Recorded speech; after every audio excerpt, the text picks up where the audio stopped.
Assalamualaikum warahmatullahi wabarakatuh. Selamat pagi anak-anakku semuanya yang saya cintai.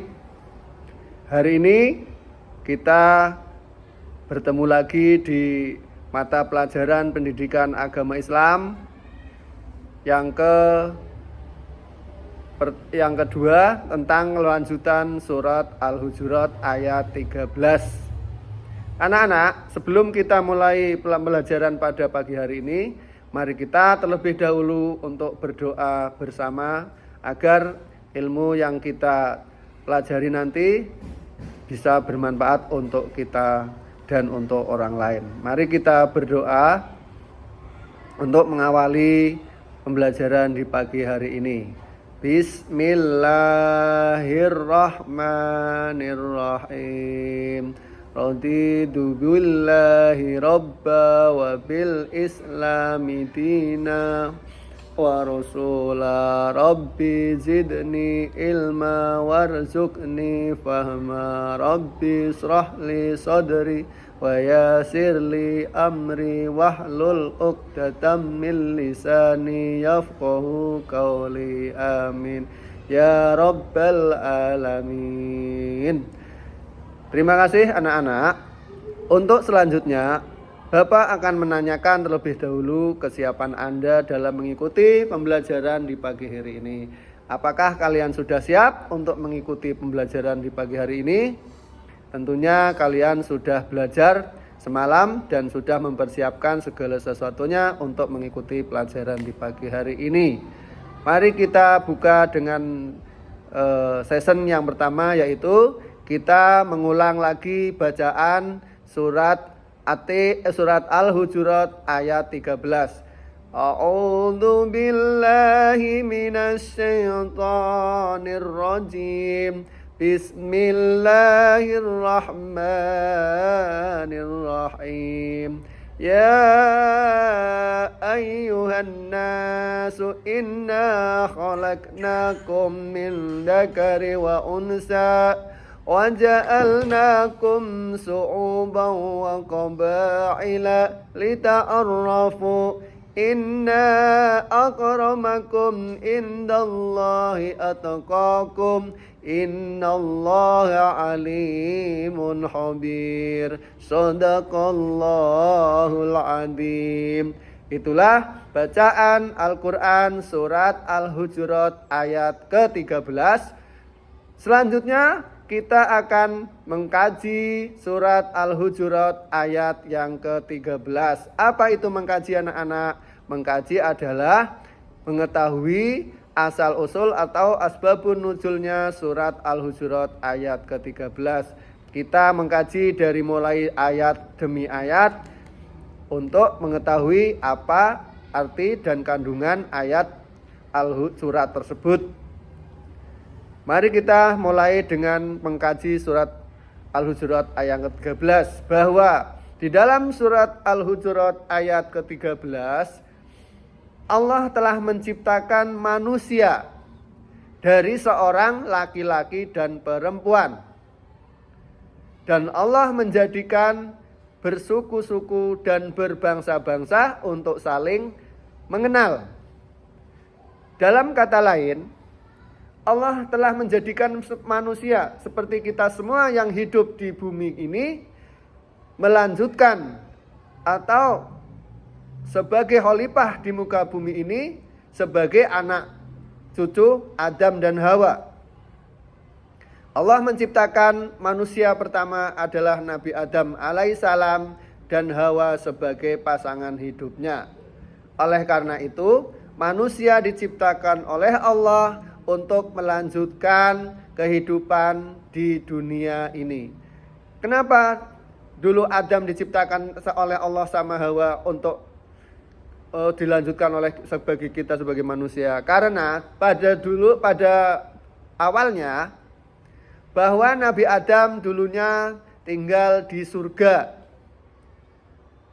Pada waktu itu setan telah merayu Nabi Adam dan Hawa untuk tidak, Allah melarang untuk tidak memakan buah kuldi. yang ada di dalam surga. Tapi bujuk rayu setan sangat luar biasa. Karena makhluk Allah yang paling pandai adalah setan. Dia ilmunya luar biasa, melebihi ilmunya manusia. Belum ada manusia yang sepandai ilmunya setan. Makanya kalau orang yang berilmu kok sombong, itu belum ada apa-apanya sama ilmunya setan. Setan aja yang ilmunya tinggi nggak sombong. Tapi dia tugasnya adalah menggoda manusia agar terjerumus ke dalam lingkarannya, ke dalam dunia yang hitam, yang sesat, mengikuti setan. Di sini Allah menciptakan Adam dan Hawa.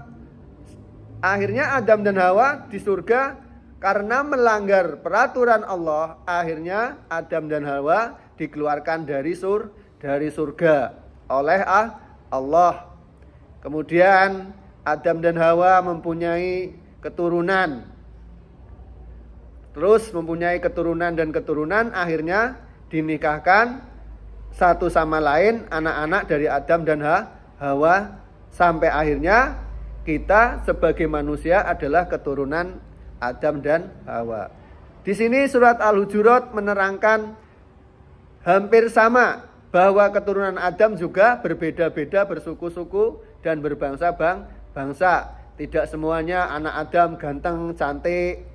Juga ada yang kulitnya putih, ada yang kulitnya hitam, ada yang ganteng, ada yang jelek. Tapi itu semua tidak menjadikan masalah. Karena Allah menilai bukan dari ketampanannya, bukan dari kecantikannya, tapi dinilai dari ketakwaannya terhadap Allah Subhanahu wa ta'ala. Seperti yang diterangkan dalam surat Al-Hujurat, bahwa orang yang paling mulia di sisi Allah adalah ketakwaannya. Sekalipun orang tersebut orangnya enggak ganteng, enggak cantik, tapi kalau dia bertakwa kepada Allah, Allah akan mengangkat derajat orang tersebut. Tapi juga sebaliknya, kalau manusia tersebut tidak bertakwa sama Allah, Allah tidak akan memuliakan orang tersebut. Apa itu takwa? Takwa yaitu menjalankan semua perintah Allah dan menjauhi segala larangannya. Allah adalah Maha mengetahui dan Maha teliti. Sekecil apapun perbuatan manusia pasti akan diketahui, akan dilihat oleh Allah.